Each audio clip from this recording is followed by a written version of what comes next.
Good morning class 7 सारे बच्चे ध्यान देंगे। बाबू ये आपके चैप्टर नंबर 8 का थर्ड वीडियो है जिसमें आज हम लोग पढ़ने जा रहे हैं element of input tag. Input tag के हम लोग एलिमेंट के बारे में जानेंगे। इनपुट टैग का काम क्या होता है इसके बारे में हम लोग लास्ट क्लास में आपको बता दिए थे। किसी भी टेक्स्ट फील्ड में डेटा को इनपुट लेना या फिर रेडियो बटन के जरिए हो या फिर किसी और बटन के जरिए हो, डेटा को इनपुट लेना। इनपुट यानी कि जो यूजर होंगे वो डेटा टाइप करेंगे और आपके पास आएगा वो डेटा। तो यहाँ ध्यान देंगे टेक्स्ट फील्ड सबसे पहला इनपुट टूल होता है। इनपुट टैग के एलिमेंट हमारे पास आता है text field. Enable users to input text such as email address, name, etc.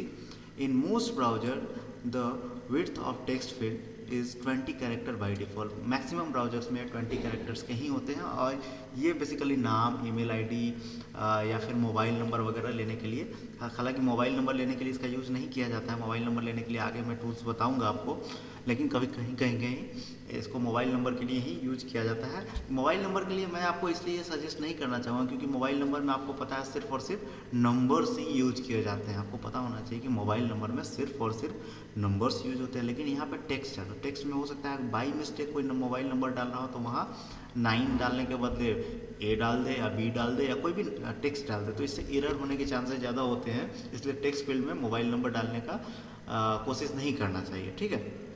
तो टेक्स्ट बॉक्स के भी कुछ एट्रीब्यूट्स हैं। जो टेक्स्ट फील्ड है आपके हैं उसके भी कुछ एट्रीब्यूट्स है। उसके एट्रीब्यूट्स क्या है? टाइप क्या होगा? हमारा टेक्स्ट होगा, समझ गए। उसके बाद size, the size of the text box specified in character. अब साइज जो होगा वो कैरेक्टर में स्पेसिफाई कर देंगे हम लोग कि कितने कैरेक्टर का वहाँ अलाउ किया जा सकता है। 10 कैरेक्टर का, 15 कैरेक्टर का, 20 कैरेक्टर का, कितने कैरेक्टर का आप अलाउ करते हैं। फिर आता है नेम।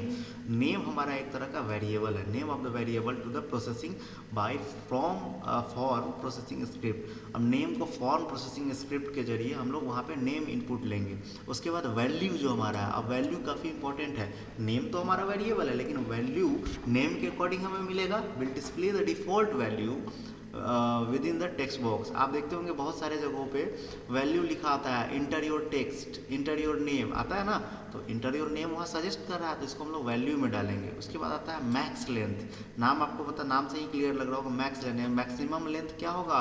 मान लेते हैं नाम डाल रहे हैं तो नाम का 10 कैरेक्टर का होना चाहिए, 20 कैरेक्टर का होना चाहिए, 15 कैरेक्टर का होना चाहिए। यहाँ पे आपका कुछ एग्जाम्पल दिए गए हैं। ये बॉडी टैग फॉर्म वगैरह आप लोग समझ गए होंगे, लास्ट क्लास में मैंने आपको इसके बारे में बता ही दिया था। उसके बाद आता है यहाँ पूछता है यूजर नेम। यूजर नेम में यहाँ देख रहे होंगे यूजर नेम। उसके बाद पूछता है इनपुट टाइप टेक्स्ट, किस तरह का इनपुट लेना है? टेक्स्ट टाइप का लेना है। नेम लेना है क्या? T1, यानी कि T1 जो हमारा वेरिएबल होगा उसमें हमारा नेम आएगा। और बियर टेक्स्ट, इस लाइन को हम लोग ब्रेक कर दिए। उसके बाद user range, user age. User age हमारा क्या होगा? यूजर एज हमारा एक तरह का नंबर होगा, लेकिन यूजर एज हो सकता है वो टेक्स्ट में भी लिखना चाहिए। User age 20 years, 30 years, 50 years, ये सारे होंगे ना। Input type text name equals to T2।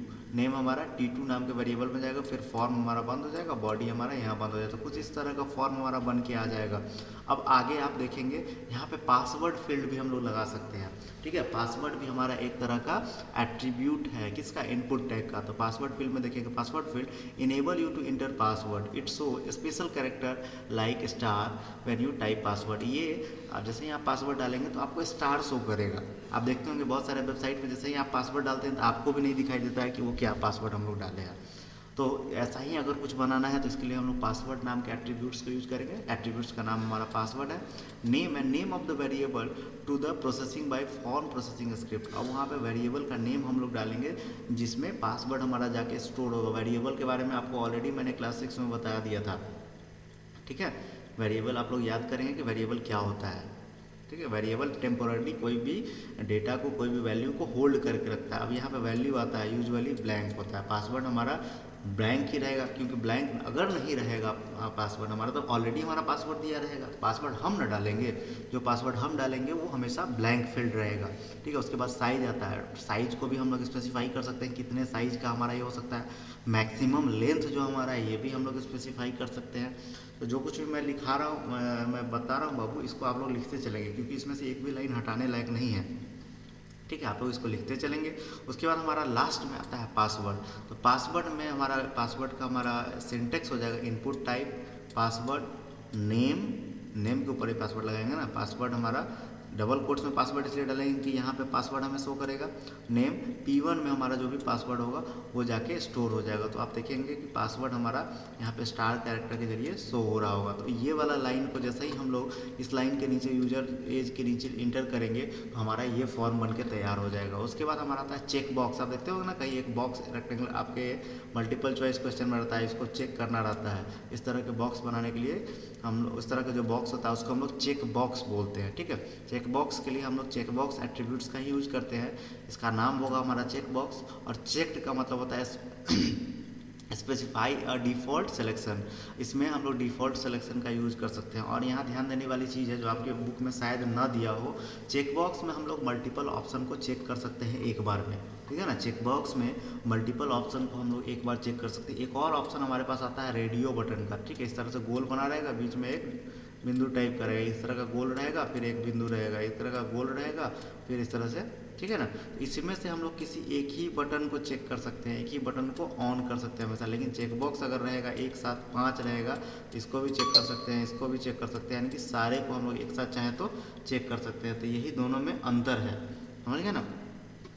तो यहाँ चेकबॉक्स की बात कर रहे हैं तो स्पेसिफाई डिफ़ॉल्ट सिलेक्शन, यहाँ पे हम लोग स्पेसिफाई कर सकते हैं डिफ़ॉल्ट सिलेक्शंस वगैरह को। नेम, अब चेकबॉक्स का नाम क्या होगा, जो भी नाम हमारा होगा चेकबॉक्स का वो हम लोग वहाँ नाम डाल देंगे और वेरिएबल के नाम के अकॉर्डिंग वो सेलेक्ट कर लेगा, ठीक है। तो नाम हम लोग मान लेते हैं, यहाँ पे जैसे आप देख रहे होंगे व्हीकल्स के बारे में यहाँ पे बताया गया है, तो हम लोग उसका नाम व्हीकल्स डाल दिए हैं। उसके बाद वैल्यू, और वैल्यू जो भी आप डालेंगे, जो मान लेते हैं यहाँ पे कार और बाइक है तो ये हमारा वैल्यू है। अब जिसको हम लोग सेलेक्ट करेंगे वो हमारा वैल्यू बन जाएगा, ठीक है। यहाँ पे एग्जाम्पल के जरिए और कोड के जरिए समझाया गया है। Input type check box, check box में हमारा इनपुट रहेगा, नेम रहेगा, ठीक है, नेम हमारा जो भी है।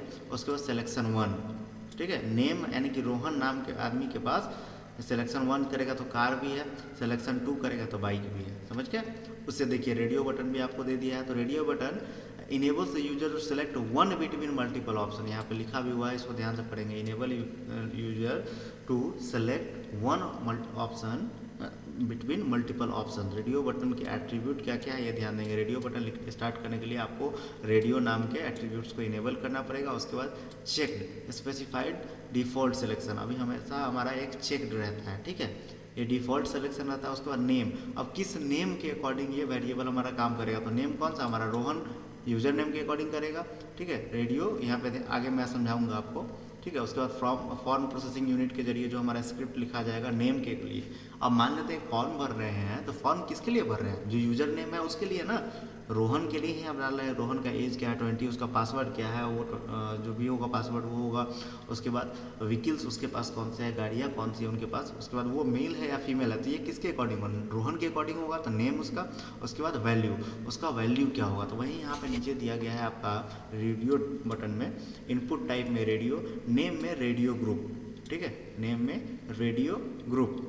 उसके बाद आता है वैल्यू मेल, मेल के लिए input type radio button, radio name radio group, value female, और फीमेल के लिए, समझ गए। यहाँ पे फीमेल इसलिए लिखा गया कि ये बाहर में आपको फीमेल दिखाई दे, और ये फीमेल इसके नाम के साथ डेटाबेस में जाके अटैच हो जाए। और डेटाबेस के बारे में आपके बुक में थोड़ा सा अलग तरीके से ये बना के दिया गया, इससे पहले आपको थोड़ा सा डेटाबेस के बारे में बताना चाहिए था, ठीक है। डेटाबेस के बारे में आपके क्लास 8 के बुक में बताया गया है, जो कि क्लास 8 में काफ़ी सुंदर तरीके से बताया गया है। तो आप लोग इसको एक बार प्रैक्टिस करेंगे अपने मोबाइल फ़ोन, लैपटॉप या जो भी आपके पास हो वहाँ पर प्रैक्टिस जरूर करेंगे। और लास्ट में आप देखेंगे सबमिट बटन के बारे में। सबमिट बटन का काम क्या होता है, submit button is use to transfer content from the current page to the server. ये सर्वर को हमारे डेटा को भेज देता है, जैसे ही सबमिट करेंगे वो हमारे सर्वर पर डेटा चला जाएगा। The action attributes of from define the name of file to which the content will be send. अब एक्शन एट्रीब्यूट को हम लोग वैसे फाइल नेम के साथ बताएंगे जो कि किसके साथ होगा, वो उसके सर्वर से कनेक्टेड होगा, जिसको हम लोग सर्वर को भेजना चाहते हैं उसके साथ कनेक्टेड होगा। जो फाइल नेम होगा उसके नाम के साथ हम लोग भेजेंगे। This file usually processing the data, ये फाइल बेसिकली डेटा प्रोसेसिंग के लिए यूज किया जाता है। तो यहाँ पे आपको मैं एक और चीज़ बता देता हूँ, एक चीज़ आपको कंफ्यूज कर रहा होगा, form action info dot PHP। अब आप कहेंगे सर इन्फो डॉट PHP क्या होता है, तो इन्फो डॉट PHP, इन्फो मतलब इन्फॉर्मेशन फाइल, डॉट PHP हमारा एक प्रोग्रामिंग लैंग्वेज है जो वेबसाइट डेवलपमेंट के लिए काम किया जाता है, जिसके बारे में आपके इस क्लास 7 में दिया ही हुआ नहीं है। अब ये गलती मैं किसकी कहूँ, ये तो मैं नहीं कह सकता हूँ। हो सकता है कि आपके जो बुक के राइटर होंगे वो कुछ दिमाग लगा के लिखे होंगे, ठीक है। तो इनमें इस चीज़ को बेसिकली, ये जो हमारा फॉर्म डेवलपमेंट का फील्ड है, वेबसाइट डेवलपमेंट का जो फील्ड है, वो हमारे पीएचपी के ऊपर ही किया जाता है जनरली, और इजी वे में अगर करना है तो ये form dot info dot P H P जो हमारा है और मेथड पोस्ट है, इसके बारे में मैं आपको यहाँ पे बताऊँगा तो आपको कुछ समझ में नहीं आएगा, तो इस लाइन को मैं स्किप कर दूँगा आपके लिए, ठीक है। आगे वाले लाइनों को मैं आपको बताऊंगा। Info dot P H P अगर आप अपने कोड में भी लिखोगे तो वो काम नहीं करेगा, समझ गए। नीचे आप देखेंगे यूजर नेम, इनपुट टेक्स्ट पर जो भी हम लोग पहले डाले हुए थे, चेक बॉक्स का सिलेक्शन, उसके बाद रेडियो बटन, ये सारे हमारे पास यहाँ पे आ गए। और उससे पहले हम लोग फॉर्म एक्शन लिख दिए हैं। फॉर्म एक्शन जैसे ही हम लोग लिखेंगे तो वो info dot P H P file को पोस्ट मेथड के जरिए, थोड़ा सा मैं बताता हूँ, पोस्ट मेथड के जरिए हमारे सर्वर पे ले जाएगा। पोस्ट मेथड क्या है, इसके बारे में मैं अगर आपको बताना शुरू करूँ तो ये पॉसिबल नहीं है कि आप लोग इसको समझ पाएंगे, क्योंकि उसके लिए थोड़ा डीप नॉलेज होना जरूरी है प्रोग्रामिंग लैंग्वेजेज और डेटाबेस कॉन्सेप्ट का, ठीक है। इसके लिए आप लोग कम से कम 11th-12th की तक जाएंगे तभी जाके आपको समझ में आएगा, समझ गए। तो आगे देखेंगे यहाँ पे रेडियो बटन, जैसे ही हम सारा चीज़ आप देखेंगे, as soon you press the submit button the information field input box will be send to the info dot P H P. ये जैसे ही आप इनपुट बटन क्लिक करोगे तो पी एच पी के पास ये डेटा चल जाएगा, info dot P H P के पास। पी एच पी यहाँ पे देखिए लिखा भी हुआ, P H P is a scripting language for dynamic pages. Info dot P H P file will use this information and will perform the required task as per the code written in it, like it could save and receive information to database। आप चाहो तो इसको जैसे ही जो हमारे form है इसके अंदर जो भी चीज़ हम लोग लिखे हैं वो हमारे डेटाबेस के पास सबमिट हो जाए। तो यहाँ पे एक और चीज़ देखिएगा, like HTML PHP file are made using notepad और wordpad, you just need to save file as file name dot P H P. आप चाहो तो डॉट पी एच पी के नाम से इसको सेव कर सकते हो, लेकिन पी एच पी का प्रोग्रामिंग आपको आना चाहिए। तो पी एच पी का प्रोग्रामिंग जानने के लिए आपको अलग से पी एच पी सीखना पड़ेगा। जैसे आपको HTML का प्रोग्रामिंग आपको नहीं आता था, मैंने सिखाया, वैसे ही आप लोगों को पी एच पी का भी प्रोग्रामिंग सीखना पड़ेगा, समझ गए। उसके बाद हमारे पास आप जनरली वेबसाइट में देखते होंगे रीसेट बटन। तो रीसेट बटन का काम क्या होता है कि जो भी हमारे कंटेंट यहाँ पे लिखे गए हैं उसको फिर से रीसेट कर देना, हटा देना। Enables user to clear a form if necessary, अगर ज़रूरत हो तो फॉर्म को डिलीट करने के लिए, फॉर्म का जो भी डेटा है उसको डिलीट करने के लिए, क्लियर करने के लिए यूज करते हैं। इसके टाइप क्या है, टाइप नेम हमारा रीसेट होता है, वैल्यू होता है specify the text to be display as on the reset button. ये जो भी टेक्स्ट है उसको रीसेट बटन के जरिए हटा देता है, ठीक है। Input type reset, value equals to reset, जो हमारा वैल्यू है वो हमारा रीसेट कर देगा। Your first form is ready, आपका फर्स्ट फॉर्म यहाँ पे रेडी हो जाएगा। आप चाहो तो इस कोड को एक बार लिख के ट्राई करना, मैं आपको एक अपॉर्चुनिटी देना चाहता हूँ कि आप लोग लिख के ट्राई कीजिए। हाँ, उसमें एक लाइन आप लोग नहीं जोड़ेंगे, फॉर्म मेथड, पोस्ट और info dot P H P, उस लाइन को छोड़ के आप लोग चाहें तो सारे लाइन को एक बार लिखिए और अपने ये वाला जितने हैं ना ये पूरा लिखेंगे और वही HTML बॉडी वगैरह ये सारा कुछ ऐड कर लेंगे। फॉर्म का इतना जो हमारा है ये फॉर्म का है, ठीक है। तो फॉर्म को आप लोग ज़रूर लिख लेंगे। उसके बाद फॉर्म एक्शन है ना, उसको लिखेंगे तो कोई फ़ायदा नहीं है, आपका वो फाइल ही अटैच नहीं करेगा। तो आप सिर्फ फॉर्म को वहाँ ओपन कर लेंगे, बस इतना ही काफ़ी है। अगर आप चाहो तो एक बार इसको भी लिख के ट्राई करना, आपका एरर बताएगा, ठीक है। तो इसको ट्राई करेंगे, आपके मोबाइल फ़ोन पर कुछ इस तरह का पेज बन के आ जाएगा। तो आप लोग काफ़ी अच्छे तरीके से इसको सीख पाए हैं। और आप लोग अगर सीखना चाहते हैं तो मैं फिर स्कूल खुलने के बाद आप लोगों को और इसके बारे में डिटेल्स बताऊंगा, ठीक है। आगे हम लोग बढ़ते हैं। आगे हमारा आता है फ्रेम्स। नाम आपको बहुत क्लियर लग रहा है, frames allowed multiple dot HTML। यहाँ पे फ्रेम में मल्टीपल HTML पेज को एक साथ कनेक्ट करके हम लोग एक फॉर्म बना सकते हैं, अलग अलग तरह के डॉक्यूमेंट बना सकते हैं। सिंगल ब्राउजर के अंदर में अलग अलग विंडोज बना सकते हैं। आप देखते होंगे बहुत सारे वेबसाइट पे अलग अलग पेज एक ही साथ खुल जाते हैं। तो इसके लिए हमारे पास with the addition of CSS and PHP frames are not widely use. ये CSS और PHP में फॉर्म्स हमारा उतना ज़्यादा वाइडली यूज़ नहीं किया जाता है, क्योंकि वहाँ पे फ्रेम सेट टैग का यूज़ किया जाता है, उसके ज़रिए यहाँ पे हम लोग डिवाइड कर लेते हैं, ठीक है। तो यहाँ पे आप देखेंगे कि जो भी कोडिंग लिखा गया है वो CSS के ज़रिए लिखा गया है। CSS यानी कि कास्केड स्टाइल सेट। यहाँ पे वर्टिकल फ्रेम सेट का बात किया गया है। डिवाइड अ विंडो इनटू वर्टिकल कॉलम्स, अलग अलग वर्टिकल कॉलम में आपका विंडोज को डिवाइड कर दिया है। तो बेसिकली ये जो कोड आपका लिखा गया है आपको दिख रहा होगा HTML में, लेकिन ये जितने भी प्रोग्राम हैं ये प्रोग्राम हमारे CSS के प्रोग्राम हैं, ठीक है। Frame set equals to cols equals to 25%, 50%, 25%। Frame SRC equals to page 1.html, frame SRC page 2.html, frame SRC page 3.html और फ्रेम सेट, ये हमारे CSS कास्केड स्टाइल शीट का कोडिंग है। इसी तरह से हमारा हॉरिजेंटल के लिए दिया गया, हॉरिजेंटल यानी कि सीधा, हॉरिजेंटल के लिए आप देखेंगे यहाँ पे नीचे वाला जो देखेंगे हॉरिजेंटल के लिए यूज किया गया है। हॉरिजेंटल के लिए 25, 50 एंड 25, ये page 1 frame SRC, same to same code है हमारा, यहाँ पे ध्यान देंगे। उसके बाद आता है मिक्स फ्रेम सेट। हम लोग मिक्स फ्रेम सेट कैसा यूज़ करेंगे ये भी ध्यान देंगे।